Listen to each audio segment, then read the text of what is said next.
మళ్ళీ ఇక్కడ బీకామ్లో ఫిజిక్స్లో కూడా మీరు ఉన్నారు. మీరు ఉండడమే కాదు, మీరు చెప్తున్నారు ఇలా చేయండి. అసలు ఏం కథ? అంటే చెప్తున్నాం ఇలా చేయమని అంటే నాకు అర్థం కాలేదు. చేయి పెట్టారుగా ఇట్లా వేలు. అవునండి. సో ఇలా చేయమని చెప్పడం కాదు.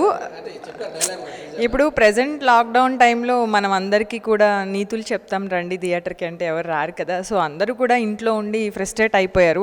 సో ఇప్పుడు అందరికీ కామెడీ కావాలి. ఎందుకంటే రీసెంట్లీ జాతిరత్నాలు చూసుకుంటే మూవీకి వెళ్ళి అందరూ చాలా ఎంటర్టైన్మెంట్ అయ్యి ఫుల్ కామెడీతో నవ్వుకున్నాము అని మంచి జోష్లో ఆ మూవీ ఒక మంచి పెద్ద ఎత్తున హిట్ చేశారు. సో అంటే దాంతో నేను కంపేర్ చేస్తున్నాను అని కాదు.